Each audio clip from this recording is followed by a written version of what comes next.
This week on the Pro Wrestling Podcast,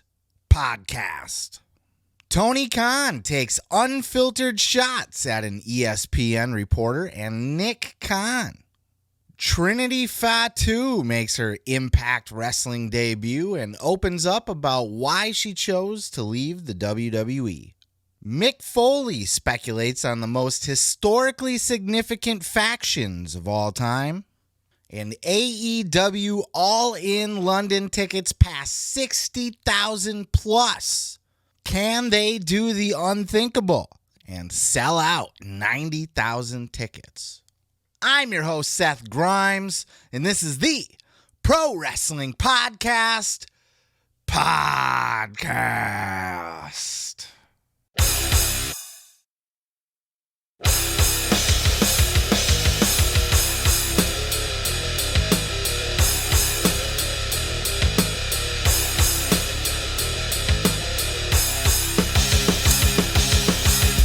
What the fuck is up, everybody?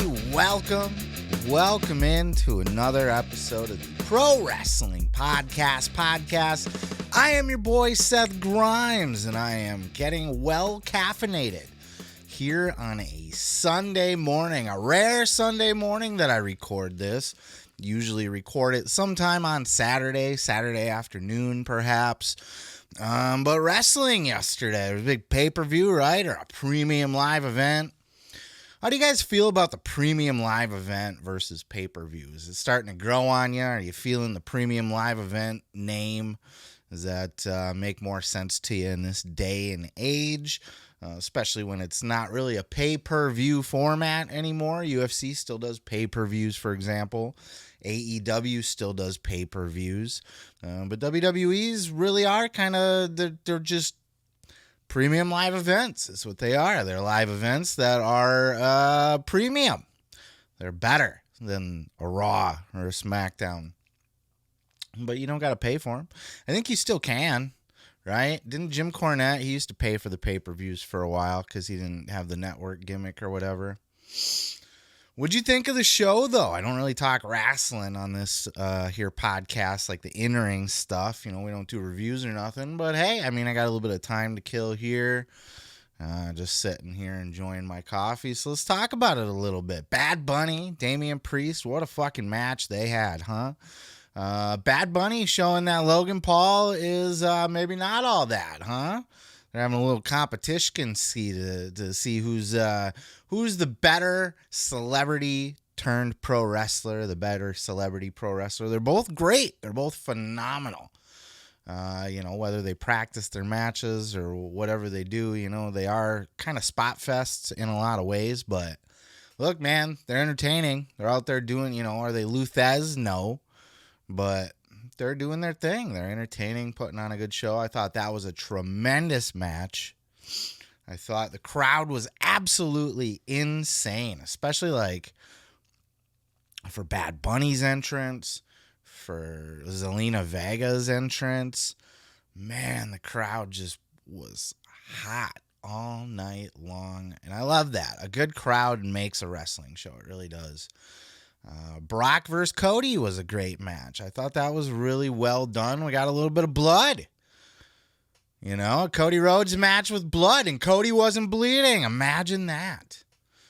We've heard rumors that we're now officially, after post-draft, we're in the Triple H era, where a lot of everything that was happening prior to the draft was Triple H trying to tie up everything that was already in motion by Vince McMahon.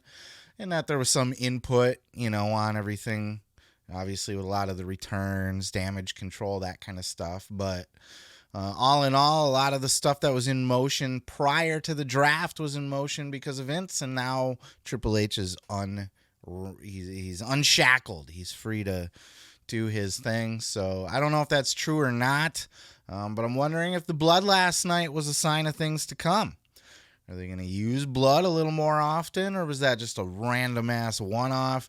Look, Puerto Rico, for one, has a history of being bloodthirsty down there. That's where they have the Bruiser Brodies and the Dusty Rhodes and the Abdullah the Butchers and Carlos Colon bled all the time. And that was a very bloody territory, violent territory, a dangerous territory with a hot, vicious crowd. It always has been. You know? So maybe it was done because of where they were, because of the situation, the circumstances. Maybe Brock did it on his own. Maybe Brock just doesn't give a fuck. What are you going to tell him no? You going to fine him? What's he going to do? Go stand in the corner? I don't give a fuck. Bleed if I want to bleed. That could have been the case. We've heard that happen before. Guys decide that they want to bleed, and they bleed. But it was interesting to see. It was a good match. I didn't like the finish so much where Cody kind of just stole one, wrapped one up, and stole one. I mean, it tells the good story that Brock is the unbeatable monster and everything, but good showing. Good showing still. Good match. Good hot crowd. And there was one other thing I wanted to take note of from last night that I don't remember now off the top of my head. It doesn't matter. But with all that out of the way, let's go ahead and hop on over to our first topic. But before we do, if I could bug you to pretty please like, follow, and subscribe at Seth Grimes Media. If you're on Facebook, TikTok, or Twitter, you can find me on all three of those. Also, if you're watching on YouTube, if you could hit that subscribe button down below, it would help me out greatly. And if you're listening to the podcast, hit that follow, subscribe, whatever the fuck it asks you to do. And with that said, let's go ahead and hop on over to our first topic. AEW's All in London event has now sold over 60,000 tickets for Wembley Stadium, capacity 90,000 seats. They have made it through their pre-sales. The first 3 days, I think, started earlier last week on Tuesday, Wednesday. The pre-sales started. And then the first official open to the public day was this past Friday.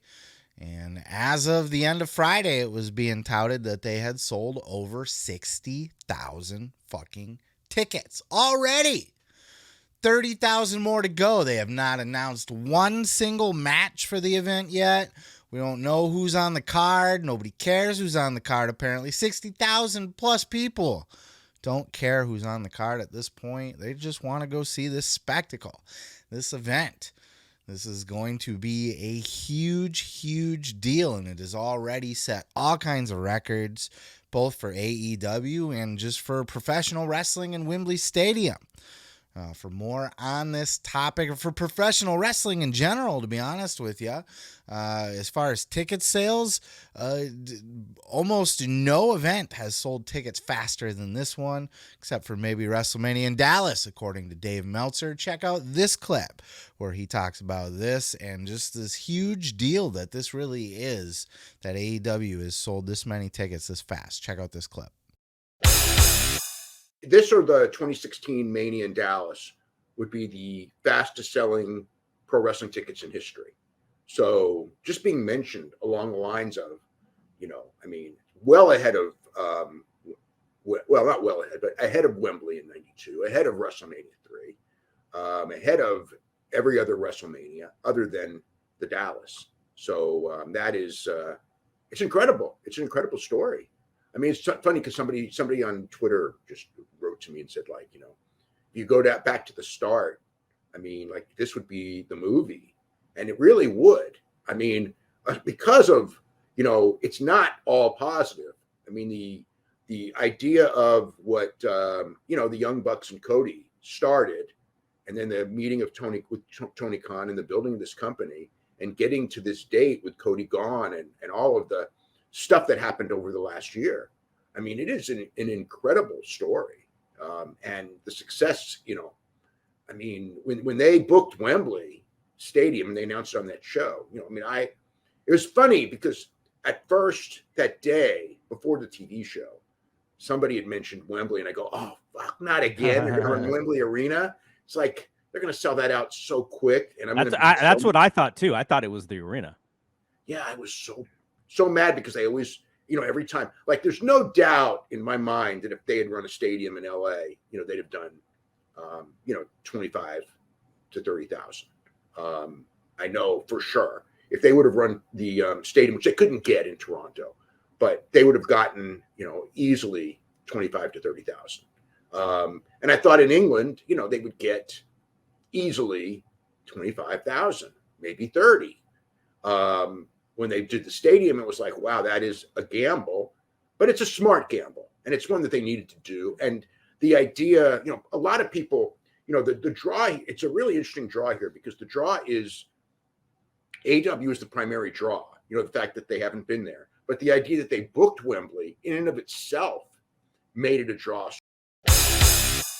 I don't think it's out of the realm of possibility at this point for them to sell out completely. 90,000, 90 plus thousand, 94, whatever the fuck it is.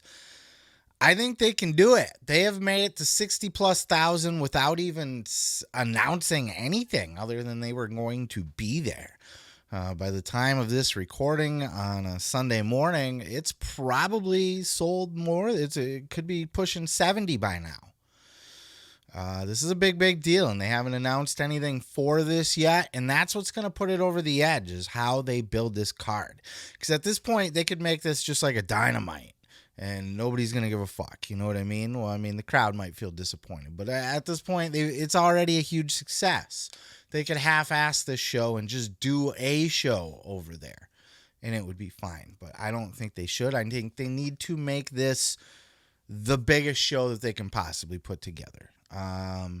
I think they need to really push the Elite to agree to work FTR and CM Punk. I think they need to. I think that's the match that will sell 30,000. That's going to sell out this arena. Hey, Young Bucks, do you want to sell out?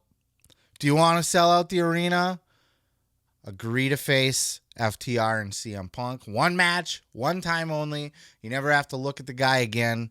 Get a fucking huge payday out of it. Get a bonus. I don't care what it takes. Make that match happen at this point because that's what's going to sell 34,000 more tickets. And then you add in, you got the possibility of Sting's retirement match. If you announce that ahead of time, don't do this shit where you go, oh, if Sting loses, he retires. No. Win, lose, or draw, this is Sting's last match. So the draw, part of the draw. Do you want to go see Sting's last match? Buy your ticket. Buy your ticket to be part of this moment. And then give Sting the bow at the end of the match. Let him stand in the ring and absorb the crowd's fucking... and really have a moment like when Ric Flair retired at WrestleMania or The Undertaker when the streak ended or something. Like really make that a moment. Make that a selling point for this show. I think you're going to sell many more tickets just based on Sting's retirement. People that were on the fence, because you're not going to get anybody to go, okay, well, it's Sting's retirement, now I'm going to go. Specifically for that, maybe not, but it could be something that puts people over the edge. People are kind of, I'm sure there are people waiting to see, well, what kind of show are they going to put together? Who's going to be there? What am I buying a ticket to? Maybe I want to see if CM Punk actually comes back. That's going to be the next thing. CM Punk just being back, just being there, is going to be huge. And I hope to God he doesn't wrestle before he does that because I don't want him to get injured. No dives into the crowd, none of that shit. Just fucking come out, cut promos if you're debuting in June at that new show, Collision. Fine. But don't wrestle. Don't put your body on the line until you're at that show because we don't want you to get injured and not be able to make it. Make your in-ring return all in. Hopefully in a 6-man. Probably not, but hopefully. That would be sweet. Also, I wouldn't hurt to bring Goldberg in. That's been heavily speculated, and it's an easy go-to to sell more tickets. I think you don't hire Goldberg to be part of AEW, but you bring him in for that show, perhaps, to work with somebody. Mercedes Moné, you bring her in, too. I think you need to do that. Bring her in to work with Britt or Jamie Hayter or Saraya. All three of those would be money marquee matches that could put this over the top. That's what you need to do. MJF's got to defend that world title. It's going to be interesting. They got All Out after that, the week after, so they're going to be kind of building two shows at the same time, essentially, which could work out in their favor. It really could. I don't know that I'm willing to go as far as to say that this is going to sell out 94,000 tickets, but I think they have a chance. Now that we've seen 60 plus without ever even announcing a match, if they can put together the greatest card that AEW has ever put together, and they can make this a WrestleMania level event, get some celebrities, get some British celebrities even, bring in, you involve the Fulham fucking football team. Pull out all stops at this point. Do everything you can. Make this a magical fucking show. A one-night fucking magical show. I think they can hit 80,000. I think I'm safe to say they'll be in the 80,000s. High 70s or low 80s. I don't know if they can do 94, but they could. I'm not ruling it out, and that's phenomenal. 60,000 plus is phenomenal. You heard Meltzer say it. It's already the second, if not the first, fastest selling wrestling show of all time. Above Dallas. Most tickets sold in the shortest amount of time kind of thing. Might have been WrestleMania Dallas, but still, just to be in that conversation, like Meltzer said, holy shit. They're probably going to draw more actual people than WWE did for SummerSlam 1992. This is a big deal. They might draw more people than WWE did at Clash at the Castle. This is huge for professional wrestling. I love that they're having the success that they are. I love that this event is making itself out to be as big as promised. They went with the All-In name. That's shows that they're taking a risk, that they're betting it all, that they're putting their balls on the table. It's a very symbolic name to call this event. And by all accounts, it's a goddamn success. A huge success. Unbelievable. Great job from everybody involved with AEW. And the haters will keep hating. They'll always find a reason to hate. But this is undeniable at this point. But let me know your thoughts down in the comments below. Do you think AEW's All In London will sell out 94,000 tickets? Or if not, how much do you think they will sell? If we're at 60,000 plus, we got all the way till August before the show. No matches have been announced. They could literally book anything that they want to, as long as, people are willing to work with each other or not. What do you want to see? What do you think it'll draw? What do you think will draw? What matches will draw the 94,000? Let me know all your thoughts on this down in the comments below. And I'm going to go ahead and move on to the next. Well, AEW's All In London might be on its way to being a huge success, but that doesn't mean it comes without its haters and without its detractors. If you look anywhere on the internet in the wrestling world these days, you will find people finding ways still to bury AEW, to shit on them for their ticket sales for this event. There's people out there saying that this could be Tony Khan's buying all the tickets himself. Tony Khan's buying them all up just to make it look good, right? And then he'll, resell them on the black market? He'll have a guy scalping them outside the building. Or they're saying that they're scalpers and secondary market people. To which I say probably some of them. And who cares? Tickets are sold, brother. Those are paid for tickets. Or there's people saying, that's not that many, really. 60-some thousand. It's not 90,000. Case in point, ESPN reporter Mike Coppinger with a famously stupid tweet earlier this week in which he said, let's go ahead and pull this up here over on the Twitter. Look at this over on the side, by the way. I don't know if you can see this through the window.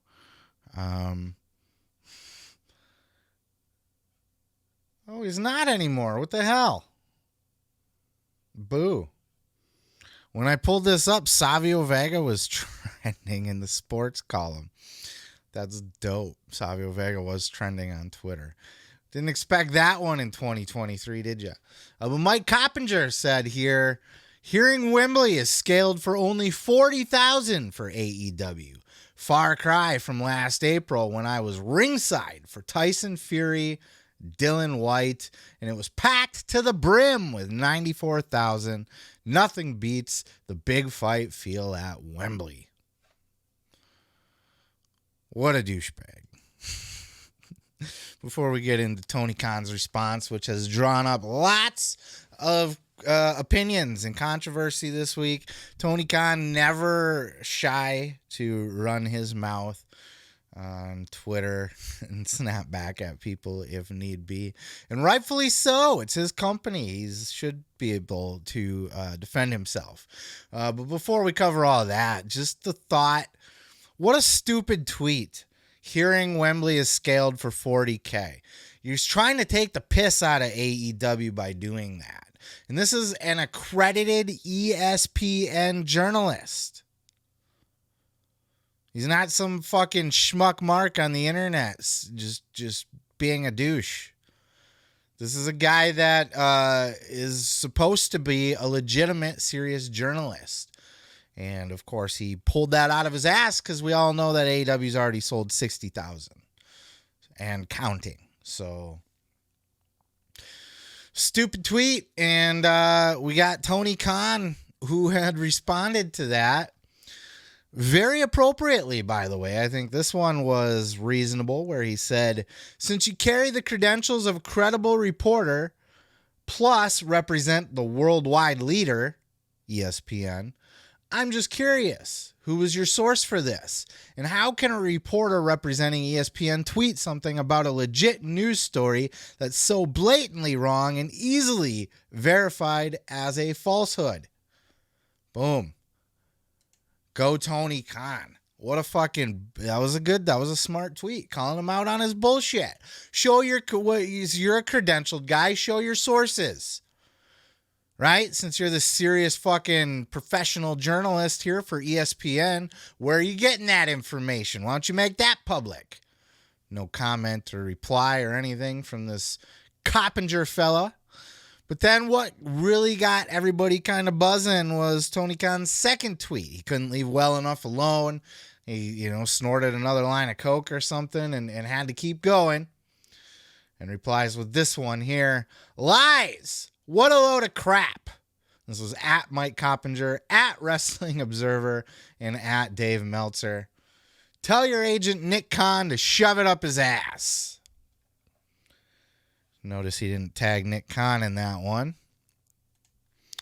But that did get a lot of people talking. So now a lot of people are saying, oh, there's coked out Tony Khan making an embarrassment of himself again. Could be, possibly.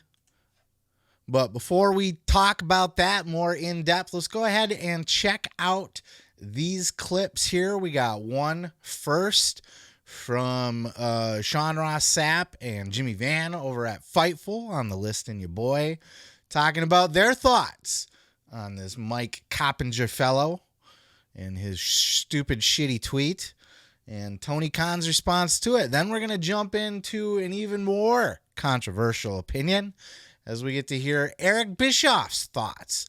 So first, SRS and Jimmy Van from Fightful, and then Eric Bischoff on the Strictly Business podcast. Check out these clips. You had Mike Coppinger from ESPN outright lying on Twitter, saying, oh, wow, this is scaled for 40K, a lot different than the 93K when I was there watching. It's like, man, you work for ESPN. How are you just going to spew that out? I know you don't like the way that Tony Khan handled that, but I didn't have a problem with it. I grew up in the Attitude Monday Night War era where they were challenging each other to fights and driving Jeeps up to doors, and Billionaire Ted was hilarious shit. But I was so disappointed to see that from somebody who's supposed to be a respected, prominent boxing journalist, just running over here and being like, here's a lie. Here's a lie. I'm like, Jesus Christ, man. The big thing for me is I just don't understand the motivation. And I'm not just talking him. I'm talking the people that are saying, oh, it was all scalper tickets, or, oh, AEW's buying them up themselves. I don't understand the benefit. If you don't like the AEW product, that's fine. Don't like the AEW product. Why would you wish the company to die effectively? It's a huge accomplishment. And I think what Tony did in responding in that childish way that he does consistently is he lessened it. He should have laughed. He should have made a joke of it instead of, Nick Khan did it. For Tony Khan to come out and accuse Nick Khan and or his camp of deliberately misleading or planting misleading information to a reporter in hopes that it would get out, that would somehow benefit WWE. How? There is no how. It doesn't. It wouldn't. It never happened. Well, as it's we a figment of Tony Khan's kind of bizarre imagination. But I just don't think this is a significant enough thing that where a guy like Nick Khan is going to take enough time out of his day to pick up the phone and try to feed disinformation to somebody, hoping that reporter is going to spill the beans. I just, whether it was Nick Khan himself or not, I don't know. But I'm speaking from experience. That's what Tony said. Does Tony have evidence? I think he's saying it's coming from that camp. What I can only speak from my experience, okay? And this is in wrestling and out of wrestling. On the reporting end, I 100% was fed information from just about every major company, every sports team I ever covered, absolutely fed information that was used to undermine somebody else's organization. That 100% happens. So maybe it didn't in this case, but the context of the original tweet certainly felt that way to me. Because it was so easily... Look. That's a fair point by Eric Bischoff that it does cheapen it a little bit. Perhaps, I'm willing to grant him that there might be something to that. I personally don't have a problem with this. I would react the same way. I would come out fighting on this. This is the biggest thing that AEW has ever done other than start. Period. End of story. It's bigger than bringing back CM Punk was a pretty huge coup too, but this might be the biggest thing AEW's ever done. When you get some so-called fucking journalist out there, and that's the thing, is this Mike Coppinger carries a lot of weight. He is a known and respected journalist for ESPN. He carries a lot of weight. So when he tweets something like that, people are going to read that and believe it. It's not just some random ass mark. So of course, if I'm Tony Khan, I'm pissed. I'm heated about that. Lies, all fucking lies. Who's feeding this to you? Now, did he make a leap to accuse Nick Khan of that? Maybe. And that's what Eric Bischoff's razzing him about pretty hard. Yeah, he might have made a leap too far there to accuse Nick Khan out of the blue. But Mike Coppinger does or did work for the same agency that Nick Khan did. So there is ties there. Nick Khan did. I don't know if he represented Mike Coppinger directly, but Nick Khan's agency employed or represented Mike Coppinger. So, and then the ESPN tie, it's fishy. It's fishy. Who's feeding Mike Coppinger that information? Is he making it up? Or did somebody leak that to him? Or is somebody working with him to try to do that? You heard John Alba say it right there. that him working, like he knows for a fact, he can tell you from working as a journalist in both wrestling and sports. He cited both sports franchises and wrestling, that everybody on all sides leaks information to him, has leaked information to him to take the piss out of another company, a rival promotion or a rival brand or franchise or team or whatever the fuck.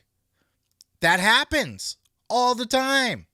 Of course it does. Of course it does. So you're going to tell me that it's not possible that somebody from within WWE is trying to leak this information, to Coppinger, that they're only set up for 40,000 people. It's not going to be that big of a deal. And what does that do? That lowers expectations. That makes AEW look like they don't think that they can do the full arena. Or in Coppinger, I remember when I was there for Tyson Fury and there was 94,000. Nothing like a full stadium. You know what I mean? Like, that's such a lowbrow, shitty. It was an attack. There's no other way to look at that than as an attack. And sure, Tony Khan could have left it at show your sources. That's,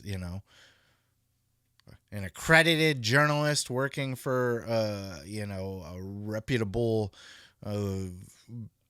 brand such as ESPN is out here just spouting bullshit. Show your sources. Who told you that? We all know it to be not true now because AEW sold a bajillion more tickets. They've sold 20,000 more tickets than that. I don't think Tony went too far. I think you got to fight, especially when you're number 2 like that. I think people forget that especially Eric Bischoff forgets that he used to do that shit all the time. This is the guy that gave away fucking WWE shit on the air. He would take the piss out of WWE every chance he'd get. He talks shit all the time. He still talks shit all the time. And out of the other side of his mouth, he's going to say, well, Tony Khan is making his brand look bad because he's talking shit and not being professional. This coming from a guy who challenged Vince McMahon to a fight. Tony didn't challenge Nick Khan to a fight. He just told him to shove it up his ass. So Eric Bischoff talks out of both sides of his mouth. Like Sean Ross Sapp said, we lived through that era, the Attitude Era, where they were challenging each other to fights and giving away shit on air and stealing talent. And this is part of the dirty inside. And look, you can't tell me that WWE doesn't pay attention to AEW and try to take the piss out of them when they can. By counter-programming them with NXT events, for example. We haven't heard that they're counter-programming this All-In event quite yet. We don't know what it's going to be quite yet, though, either. They're keeping that close to the vest. I think this is going to end up being an event on the new Max app. I don't know why Max is a stupid name. They should have called it HBO. Or even HBO Max. Why not? HBO Max is not a bad name. But HBO is better than Max. But it sounds like AEW is going to have some kind of streaming deal. They've made some kind of new deal. That's where this new show for Collision is coming from. They picked up a whole new show, and then they canceled Dark and Elevation because the deal... Rumors are, nothing's been announced officially yet, but the rumors are that the deal is comes with exclusivity to Warner Brothers Discovery that AEW doesn't show anywhere else in the U.S., including on YouTube. So that's why their YouTube shows are gone. This does not count Ring of Honor, and it does not count international. It's just for the U.S., and that might come with a streaming deal to put AEW's entire back catalog on HBO Max, and their pay-per-views could be there, just similar to the way WWE's on Peacock, AEW is on HBO Max. And I think that would be a really smart thing to do. I don't want to talk too much of it here because I do expect an announcement about that to come very soon, and I'll have plenty to talk about with that when that happens, because I do expect that to come down the pike here pretty quick. But just for this, this tweet situation and everything, I don't blame Tony Khan for going out there and fighting for his brand. That's perfectly okay. It does make him look like a child. Tony Khan's a very eccentric, nerdy, childish, coked out. He's a weird, quirky guy. But this is his brand. This is his baby, and people are out there attacking it. And if you think they're not, you're wrong.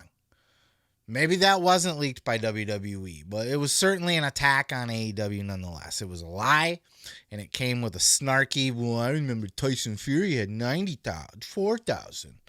Boy, it's great to have a sold-out Wembley. That was a shot. Where did that come from? Completely unprovoked by an ESPN journalist. Why? Where did that come from? Other than he has a direct business tie lineage to WWE, to Nick Khan specifically. Whether you think Nick Khan leaked that to him or not, or that put him up to it, or WWE, someone within WWE, even if they didn't, you have to read that as a personal attack at AEW. That wasn't just by unbiased reporting. He added his opinion in there. He tried to take the piss out of AEW by saying, their piddly-ass little effort is only set up for 40,000, where the big leagues, that's 94,000. AEW is going to laugh all the way to the bank when they get to the 80, 90,000. 94 is a tall task, but it's not out of the realm of possibility. As we're sitting here at 60+ thousand as I record this, I expect, through the week, more announcements, 70,000 up to 80. 94 is a tall task, but if they start announcing banger matches and we start seeing, Sting's last match at Wembley Stadium, Mercedes Moné against Saraya, or Britt Baker, or Jamie Hayter. My God, right? The Elite versus CMFTR, perhaps, probably not. Either way, CM Punk back. First match back, hopefully. They could, if they pull out all the stops and do some of the biggest matches, they could sell that bitch out. And then I want to see this Mike Coppinger fellow's face now, who hasn't had shit to say since. I'm on the Twitter here. There ain't nothing else fucking. He didn't have another word to say about it. And he looks like a schmuck right now because AEW has sold 20,000 plus more tickets than he said. So, is what it is. It's definitely a shot. Is it WWE? Who knows? Let me know your thoughts down in the comments below. If it was Nick Khan, WWE, or if this was just Coppinger taking his own shots. We know ESPN is buddy with WWE as well. Maybe it was just some there was something behind it to intentionally hurt AEW. And how do you think Tony Khan handled it? Was the first tweet where he should have left it? Show your sources. You're a reputable journalist. Show your sources then. Or do you think he should have kept going all the way with the shove it up his ass? Tell Nick Khan to shove it up his ass. Or is that a step too far and just makes him look bad? I don't know. What do you think? And do you think they're going to sell 94,000? Or do you think that they'll kind of cap out at the high 60s, 70s? Let me know your thoughts down in the comments below. And I'm going to go ahead and move on to the next. Well, Mick Foley on his podcast, Foley is Pod with Conrad Thompson, sat down this week and they were talking about some of the most historically significant factions in the history of professional wrestling. And Foley weighed in on what he thought was the greatest faction of all time. And the answer might surprise you. Check out this clip. I'm going to put it out there. I know this is sacrilege. Uh-oh. I'm going to put it out there that the Bloodline may be the most successful faction in wrestling history. I pay great, I can see that look on your face. Reason being, Grillo, you agree with me? Well, Or are you saying? well, hang on now. Well, define success. Are we saying, like, now, I don't think there's any comparing the Horsemen to the Bloodline. I think as far as historical significance, you could argue the Horsemen because they were maybe first. The NWO really revolutionized wrestling now. Are you going to make an argument for the Bloodline against the NWO? I am, because the NWO, because the Bloodline has not yet been diluted greatly with red NWA, red Bloodline. The B team? Yeah, as far as making an impact, in an immediate impact, I would say the NWO. But I believe Bloodline's in the discussion because of the length of time they've been together. Yeah. Because of that, of the amazing Sami Zayn work. Look, JJ was great.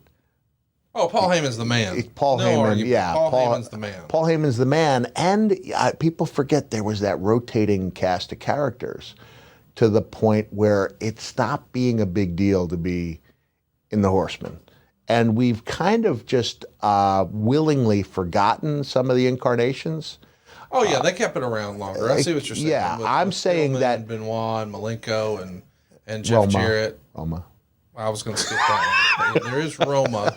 No, I'm with you. So listen, I think I was really curious where you were going with it, because if you were going to say financial success, it's clearly Bloodline. Yeah, right. Like, just as far as the overall value to the company. Now, as far as money drawn to tickets and all that, I mean, T-shirts, like that NWO T-shirt, my God, it's still a top 10 seller right now. It's just So I think there's an argument, though. As a matter of fact, we're going to do that as a poll over at Foley is Pod.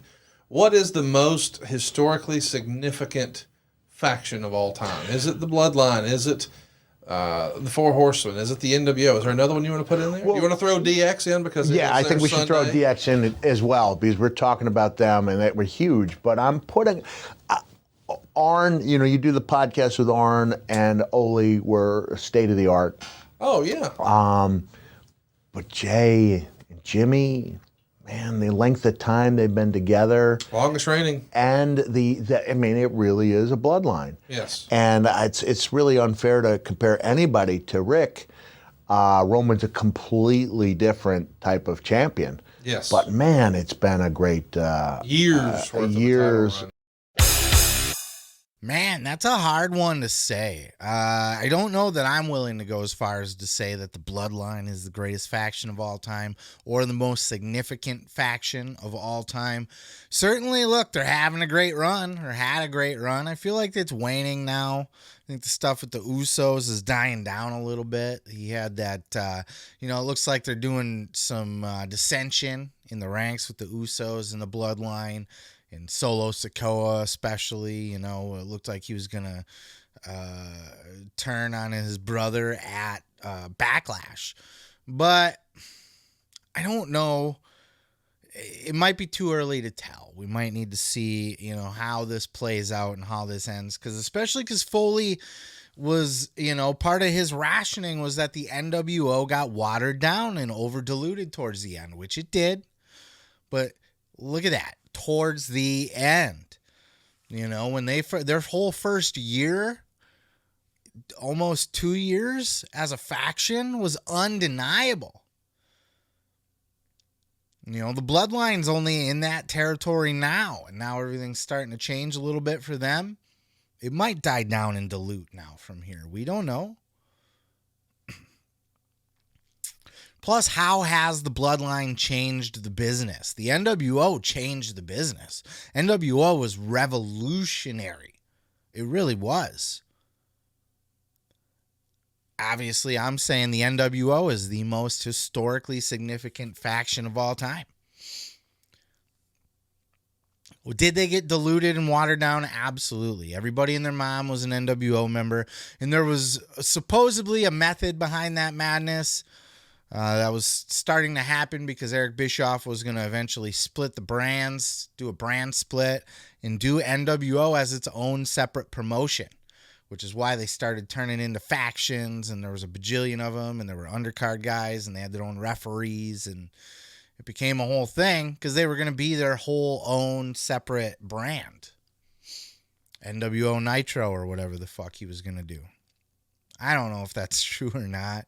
Bischoff always says it was, but he never did pull the trigger on that. So, but you saw little tests of it. You know, NWO took over Nitro for an episode. I remember that. They spray painted all the logos and everything, and they did the commentary. And yeah, they had their own pay-per-view. It was fun. But when Hall and Nash debuted on Nitro, that was a game changer. As Kevin Nash has said, I believe this to be accurate. Scott Hall showed up the first week. Kevin Nash showed up the second week. And then by the third week, they were number one. They were beating Raw in the ratings, and they did not let up for 83 weeks. Hulk Hogan, when Hogan turned heel, the reaction that he got, the shit that was getting thrown in the ring, the boos.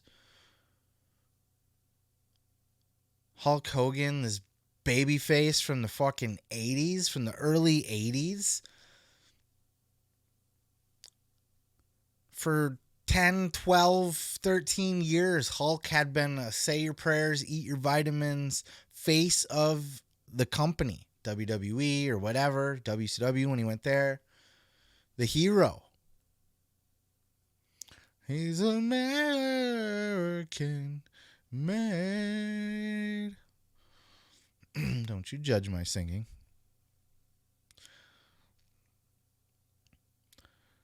And then they brought in X-Pac as 6. They had the Giant, and then they had Eric Bischoff turn and join the faction. Like, they would come out and beat up the entire roster. And then you want to talk about storylines, right? Well, the Bloodline had a better storyline. This is the best storyline in years in wrestling. Sure. Since what? What other great storylines can you think of in wrestling? Oh, I don't know. How about Sting's fucking turn to the Crow Sting? The whole entire year and a half story that was told about Sting being the imposter Sting attacking Lex Luger, and the entire WCW locker room turning on Sting. I knew it was you. I saw you with my own eyes. I looked in your eyes, Sting. I know it was you. And Sting walks out into the War Games when the fake Sting's out there, and everybody's like, I can't believe this. This is the darkest day in professional wrestling. Something Shivani would have said or something, right? And then the real Sting walks out. And then he says, fuck all of you. And he walks away, and he turns out, he sits up in the rafters with the crow paint, never says a word, never helps anybody, just starts pointing his bat at people. And he wants Hogan. And they built for a year or more to that match at Starrcade where Sting challenged Hogan. And of course, we all know what happened with the ending of that match. Sting didn't tan that day. Hogan wasn't feeling it, brother. Kicked out at 2.5. It was after that, it was shortly after that NWO started to slip. But that entire year and a half build to that moment, I put that up against the Bloodline storyline now. And there might be people that are either, they have the fog of, oh, it was so long ago, I don't really remember it that intricately. Or there are people too young to have lived through that era. Either they were little kids, don't remember it, or they just weren't even born yet.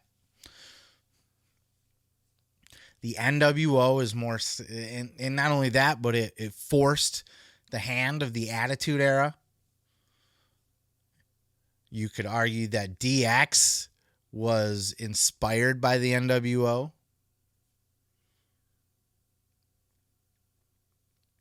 I don't think, and to this day, the NWO shirt is a top 10 seller. To this day, the NWO shirt is still flying off the shelves. How many NWO shirts could you possibly have out there? It's either that or the NW or the Austin 316 shirt. And there's probably more NWO shirts, I'm willing to bet, but one of those two. It's the best-selling shirts of all time. Sold better than any Bloodline shirt. I think Bloodline will still be selling Bloodline t-shirts 25 years from now. Think so?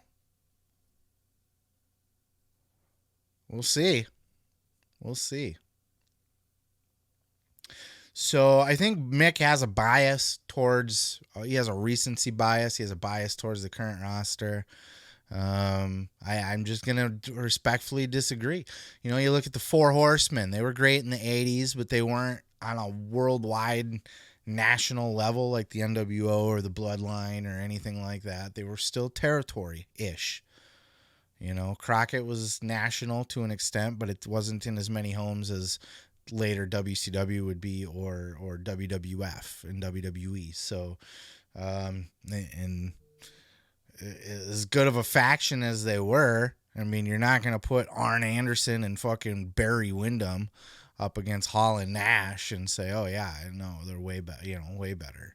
You're not going to say Ric Flair was a bigger star than Hulk Hogan or a more significant star than Hulk Hogan.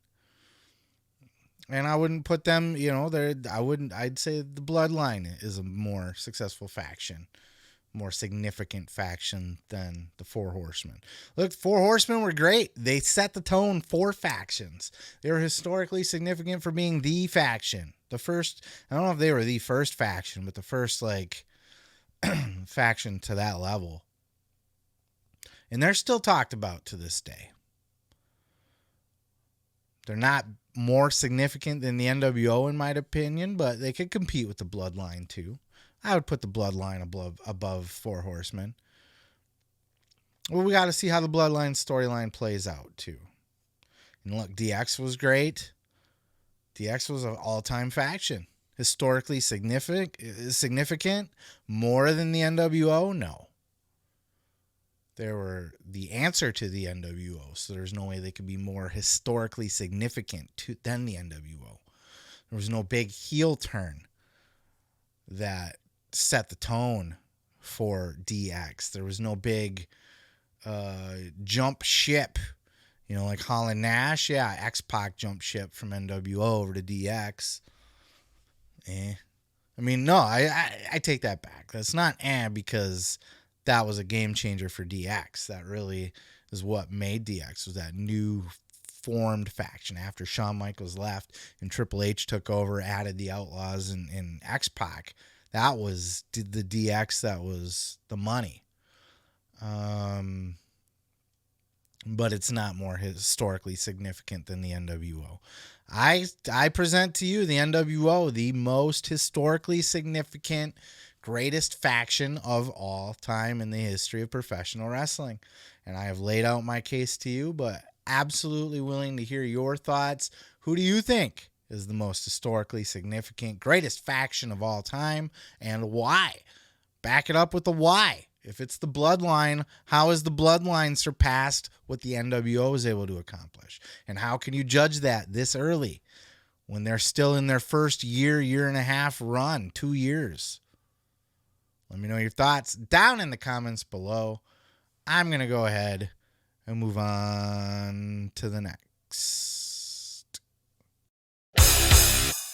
Trinity Fatu, the former Naomi from the WWE, has officially made her debut at Impact Wrestling.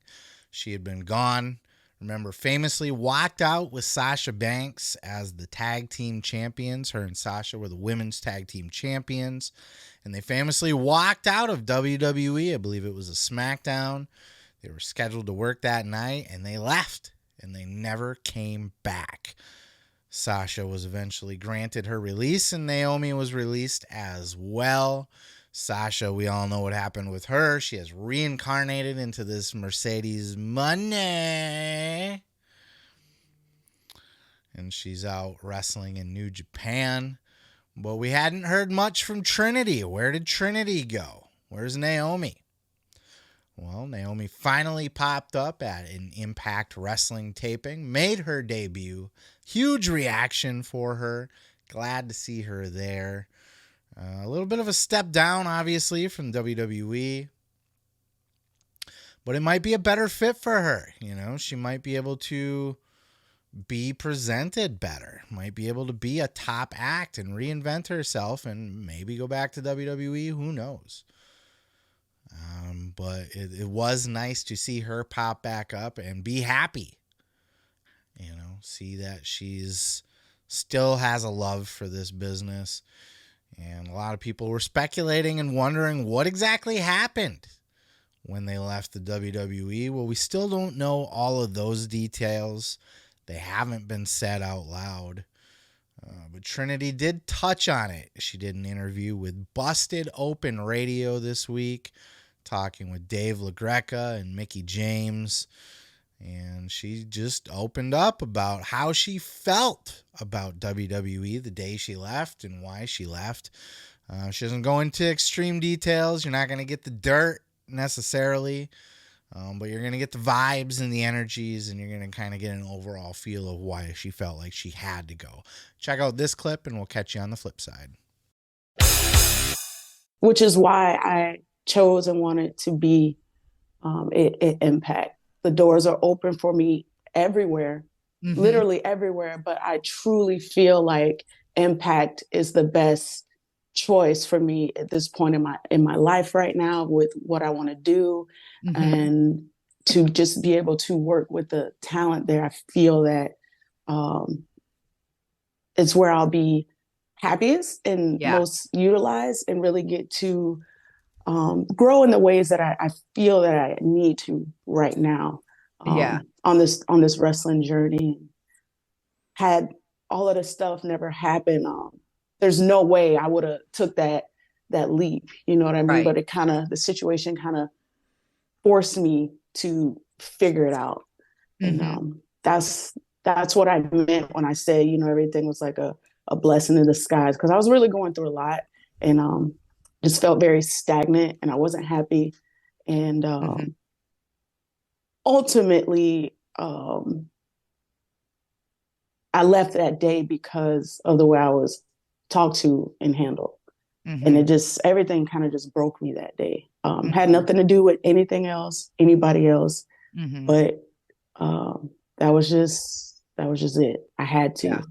And just to go through all the backlash and the negativity and the lies and the rumors, and then to also kind of just feel lost.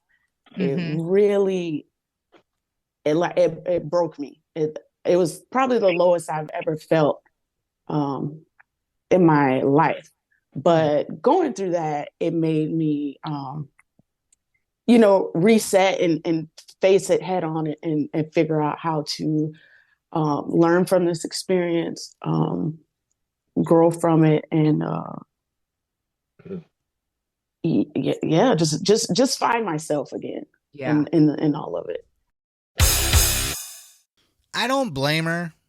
You know, she got a lot of criticism, both her and Sasha, for walking out of the WWE. You know, a lot of people will say that's not how you do business. But try to dig into the lines that Trinity gave you there. You know, the feeling of disrespect and just feeling worthless and completely unhappy, and the way that I was talked to. They were probably made to feel like they were worthless. They were not important. They were both being used half-ass at the time. Sasha Banks was she was going to start just being used to put other people over. They were disrespected that day. Whatever happened, whatever was said, whatever was done, those two women were treated with utter disrespect. They were unappreciated. They were talked down to and made to feel worthless. Both of them have let those vibes get out, that's essentially the essence of what happened there. Whatever conversations were held, there was clearly no good intentions for Trinity and Sasha. They were an afterthought. And they're both way too big of stars to be afterthoughts. Now, Naomi never reached the same levels of success that a Sasha did. I don't think we were ever going to see a Naomi main event, a WrestleMania, for example. But she's been a champion. And she was a hell of a talent, and that's why I think she is a good fit over in Impact, at least for now. Because even in AEW, she would have kind of, she's a lot of people to float with, you know what I mean? She'd have to compete with Britt Bakers and Jamie Hayters and Thunder Rosas and Statlander when she comes back, and Ruby Soho and Saraya and fucking Jade Cargill and Taya Valkyrie now is over there doing great work. And that's a pretty deep women's roster over there for her to come into. Lots of people to work with, but could she stand out, or would she just kind of fall back down the card into the middle of the pack? Sometimes you have to play your cards and be the big fish in a small pond to try to, rehab or rebuild your image or be seen as something more than what you were seen as before. You get that opportunity to be a main eventer. Yes, you're a main eventer in a small pond, but you are showing your chops as a main eventer, carrying that company. And Impact's a good place to do that. Look at it, always has been. Look at when Christian Cage left WWE. An intercontinental guy at best, a European champion, right? Goes to Impact, NWA World Champion, doing all the main events, having the main event matches. Small pond, perhaps, but having main event matches. Good main event matches. And that shows WWE and whoever else, this guy can be a main eventer. Probably won't be still, but he's capable of a lot more than we were giving him. Drew McIntyre did the same thing. Drew Galloway went and did the smaller ponds, but he was the top dog in the smaller ponds. Showed WWE he could be that. And that's what he did. Ended up main eventing WrestleMania in a warehouse in front of no people. But he main evented WrestleMania. Won the world title. I think this would be a good move for Naomi, for Trinity. I'm glad that she's happy. I'm glad that she's re-energized and focused on professional wrestling. And look, I don't hold any kind of beef against these two women for leaving or for walking out of WWE. Fuck WWE. If they were treating them like shit, then walk out. Who cares? Piss on them. I don't agree with this. You do business the right way. Maybe they should have went out and had whatever match they were booked to have and then left. I'll give you that. I'll grant you that. But I don't think you have to sit and ride out your contract if the booking is shit. If you're treated like shit, if you're talked to like shit, made to feel like shit. And that's the whole thing that I think people are missing here. Everybody looked at Naomi and Sasha walking out as just them being spoiled brats. I didn't get my way, so fuck you. But in reality, Trinity, without giving you the details, is outright saying we were disrespected. We were talked down to. We were made to feel less than. And you just fucking, okay, and put a smile on your face and keep working for someone like that? Or do you say, you know what? Fuck you then. I don't need you. Deuces. Let me know your thoughts down in the comments below. Both about how you feel about them walking out of the company, but also your thoughts on Trinity now in Impact Wrestling and her upside as a talent just in general. Let me know all your thoughts in the comments below, and I'm going to go ahead and move on to the next. I'm amazing. I botched that. Motherfucker. Hey, at least I didn't come out here and start dancing with glow sticks and stuff. Well, I happened to come across this clip from Jake the Snake Roberts talking on his Snake Pit podcast. I don't know who this host is. I've never seen him anywhere else before other than this podcast with Jake the Snake. But Jake, known to be very smart to the business. He's a well-respected mind for professional wrestling, psychology, and that sort of thing. And, so when Jake has something to say about something, regardless of your feelings about Jake, good or bad, for the most part, Jake's pretty smart to the business and knows his shit. So it was interesting to hear him on his take here about Mick Foley. Mick Foley, a well-respected man himself in professional wrestling, a legend. And I haven't heard Jake make the news too much about burying anybody or taking shots at anybody, but he certainly did not hold back in his thoughts about Mick Foley here. Check out this clip. Well, I always thought Mick did too much. He just put his life on the line, and it was foolish. I don't mind a rugged style, but when you intentionally try to hurt yourself, by doing the flips on concrete, that's just ignorance, man. That's desperation. I feel like it's desperation. Maybe that's what he wanted to do. He thought that's going to be his thing. Well, Jesus Christ, man, if you go down that line, how salty can you get? Next thing you know, you're going to have somebody going out there with a pistol and they're going to shoot themselves in the leg. And then, what the fuck, Look at that, folks. He's been shot. I appreciate Mick and I love the guy, but I think he's careless. And even though he'll tell you he's not careless, that he actually figures this stuff out and weighs it out and all that. But look at him walk around now. That's all I got to say. Here's the thing about this one, though, is that Jake the Snake's not wrong. He said it rather bluntly and didn't really sugarcoat it. I don't think he was outright attacking Mick. He says he likes Mick. But it came off it was a bit stiff, for sure, 100%. Calling Mick desperate. But he's not wrong. And Mick has even said so himself.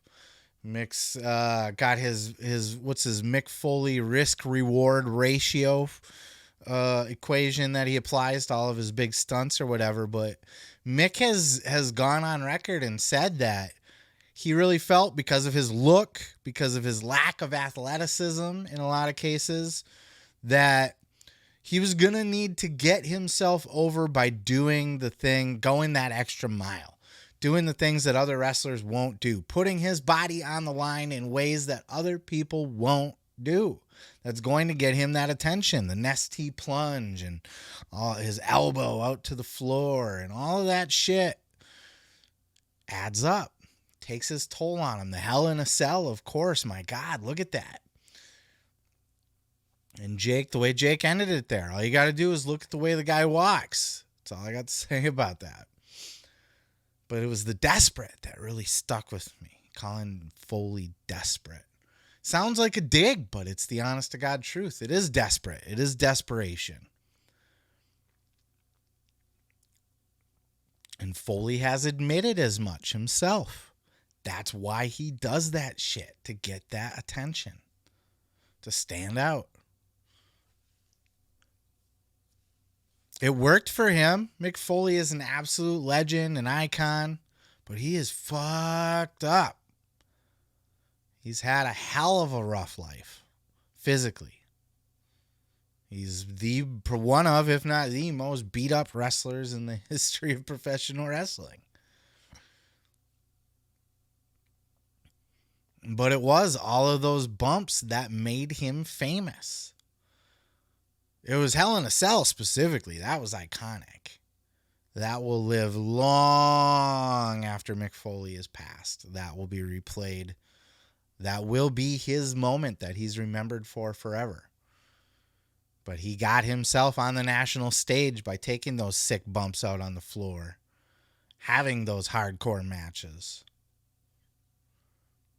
This dude went to Japan and was set on fire and fucking fell into nails and stuff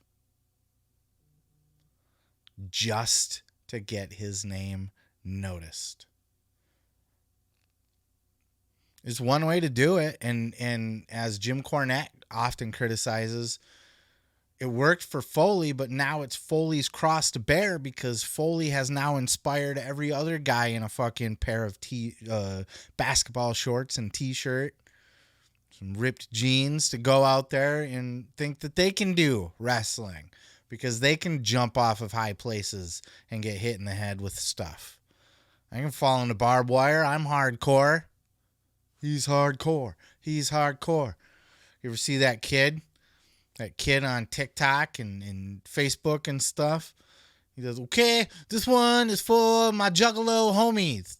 And then he jumps, whoop, whoop, and he jumps into a pile of fucking broken glass and barbed wire and stuff and then screams like a little girl. Ah! Holy fuck.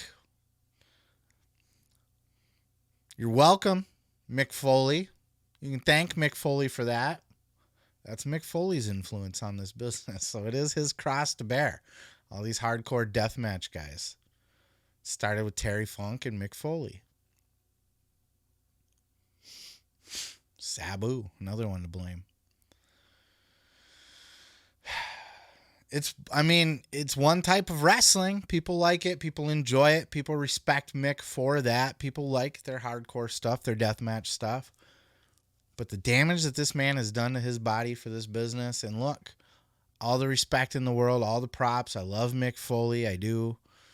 And I respect and appreciate every bump he's ever taken for my entertainment. But there's something to be said for not needing to go that far.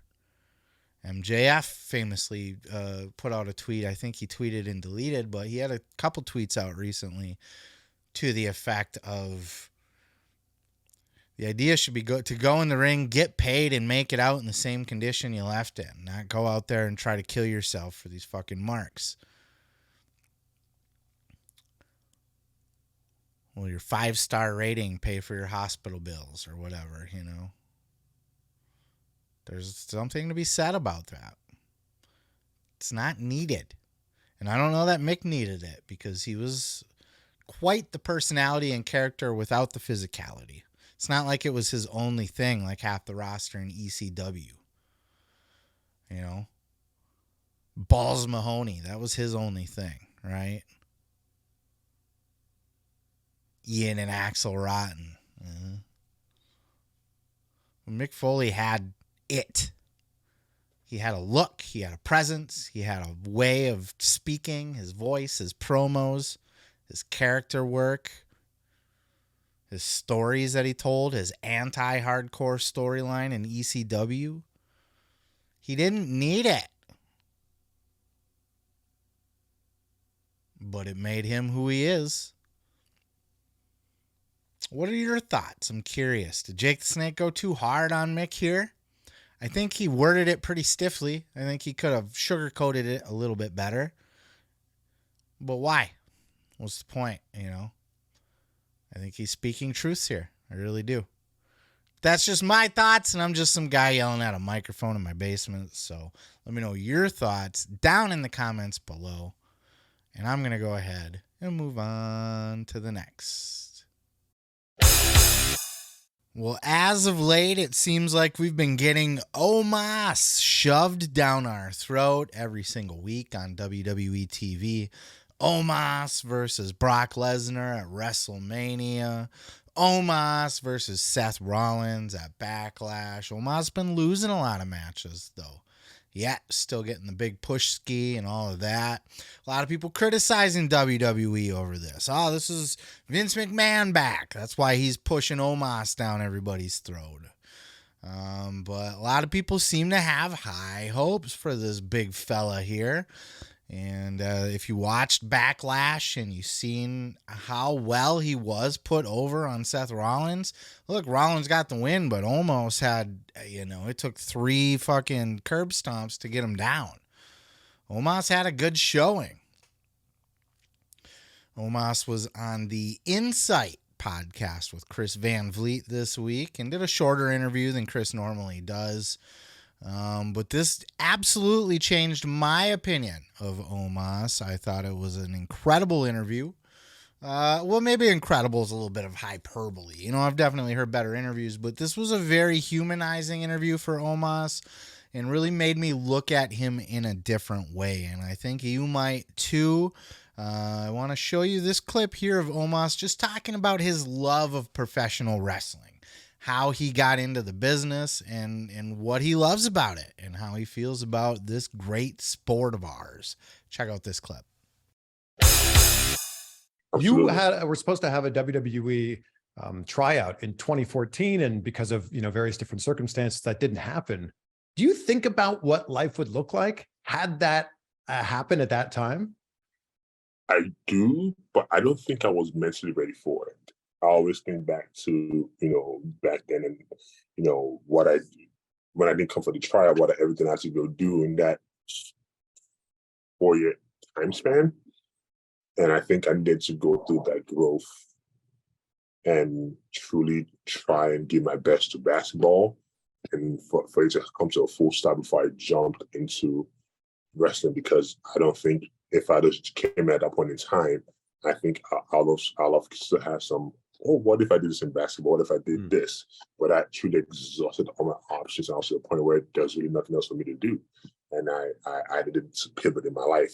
And it so happened to be that, wrestling was presented to me, and I fell in love with it on the first tryout I ever got into the ring. And it was, love at first sight, like truly love at first sight.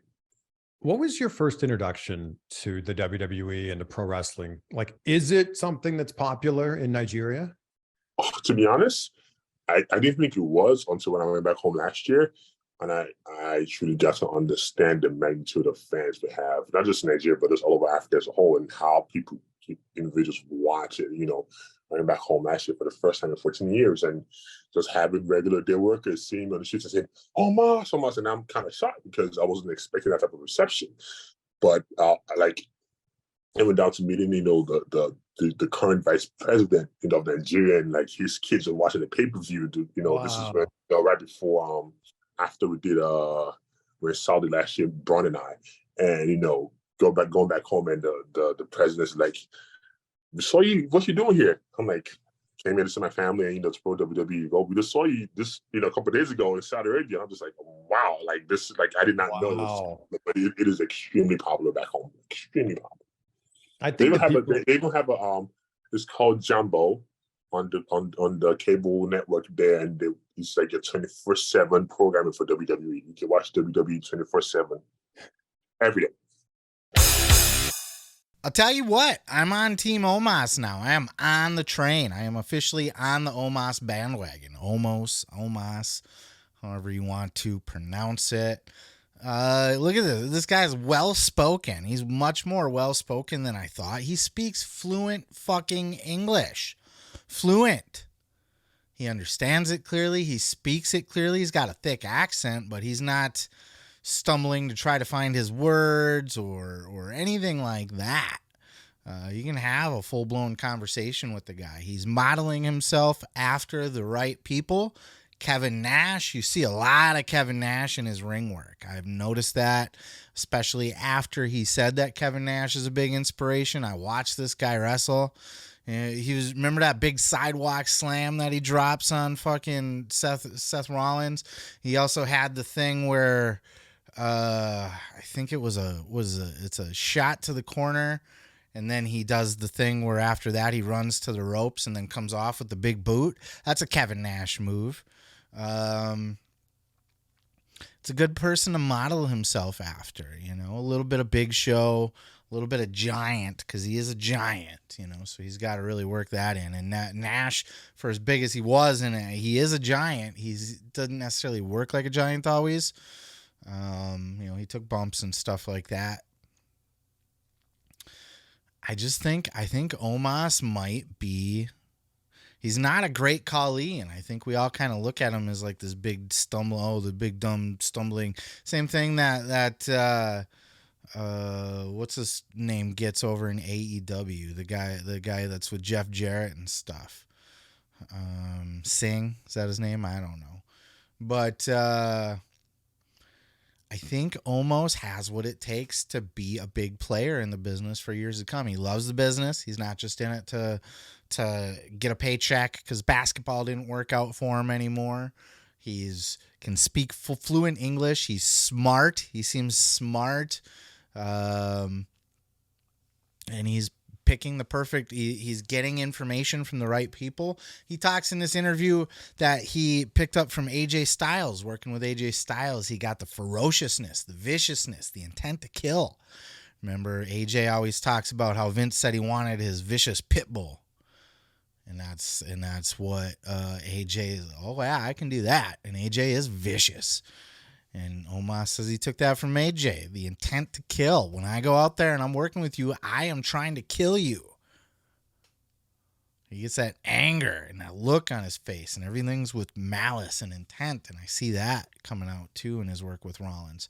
He's not great in the ring yet, but and he's got a mouthpiece for now. But it's very early on in Omos' career, and I think if he's around for like 10 years, he could be a world champion monster. I really do think that. I have changed my opinion about Omos after seeing this interview with him. I think he's got his head screwed on straight. I think he has all the ingredients he needs to make this work for him. So I am a bigger supporter of him now, and I'm going to watch his career grow, and I'm going to look at it through different eyes, and I encourage all of you to, too. I encourage you to listen to this full interview. I've linked it down in the description below. Chris Van Vliet, always a fantastic interviewer, but I would also just encourage you to look at Omos with different eyes. Give him a chance. Instead of looking at him as the big, dumb, lumbering giant. Can't talk, can't work. Give him a chance. Watch him work. Watch him try. I don't like the losses, though. He should have beat Seth Rollins at Backlash. Because Rollins, I think, is the guy. And I get why Rollins has had a lot of bad losses, too. And he needs to kind of come on up. But I think Rollins is the guy you put that World Heavyweight title on. And Rollins beats Cody Rhodes in the tournament. I think, had Omos beat Seth Rollins, he could have been lined up as a potential opponent for Seth Rollins. How can Seth surmount this fucking monster? He couldn't last time. He got beat.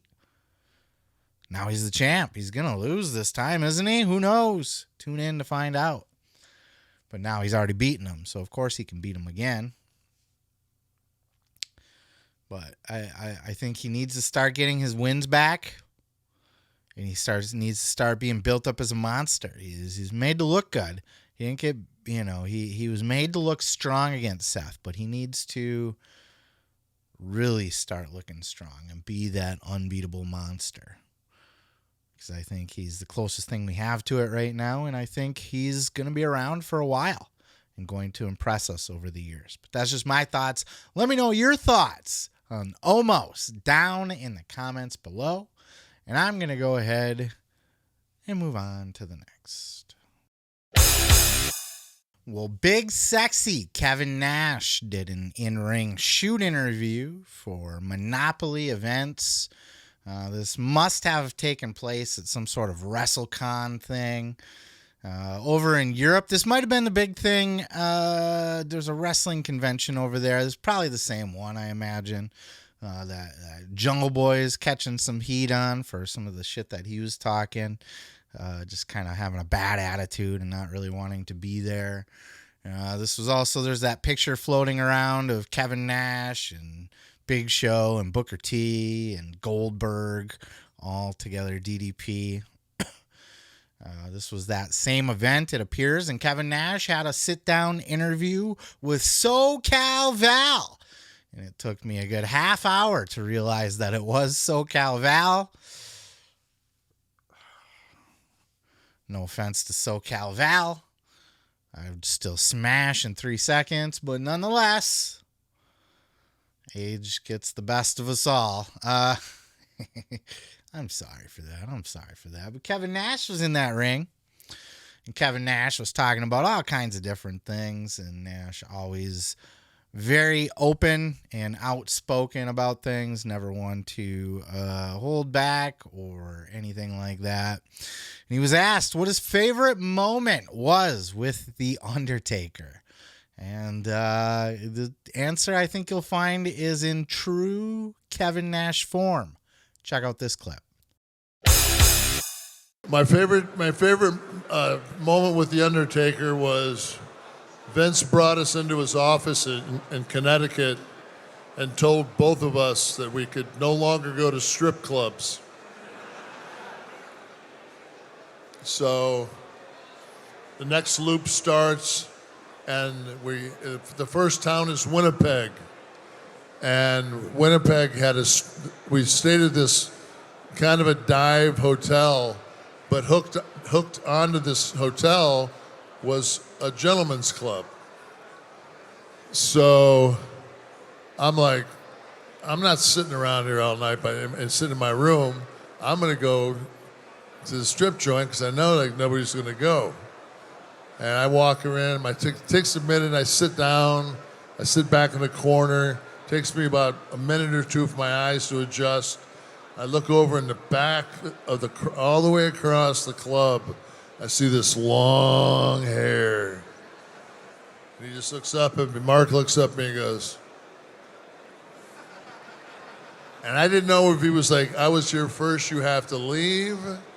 I'm thinking to myself like, well, I know that you were in the same meeting I was. I know I'm not going to tell on you. You're not going to tell. So I think we're all right, but. This story's great on so many levels. Just that this is the first thing that Nash thinks of when he thinks of The Undertaker.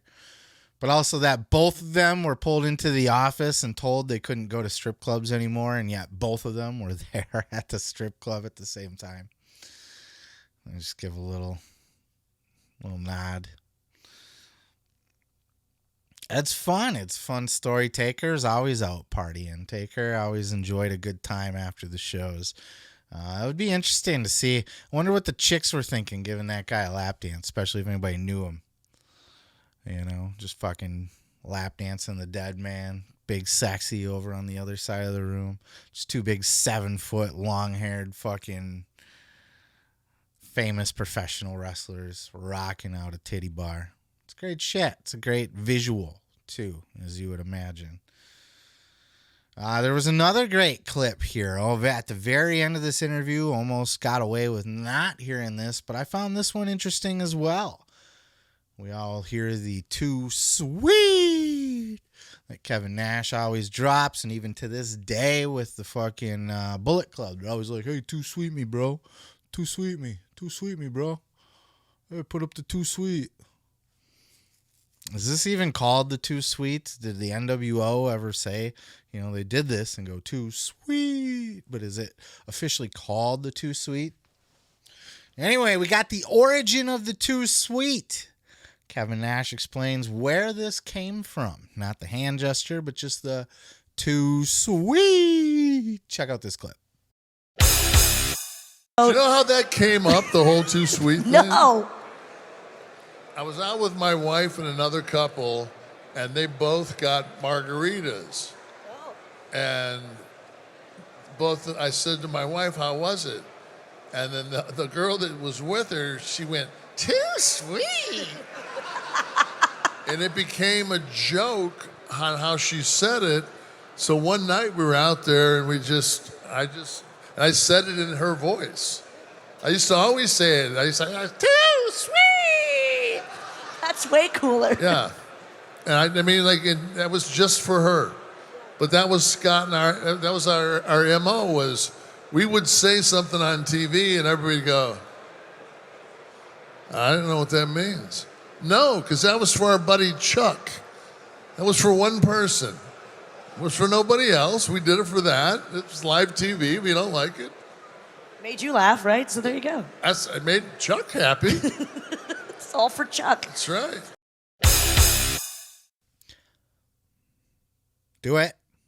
Do it. Just touch the screen real quick and I'll move. We'll get on with the day. Do it. Thank you. Too sweet me, bro.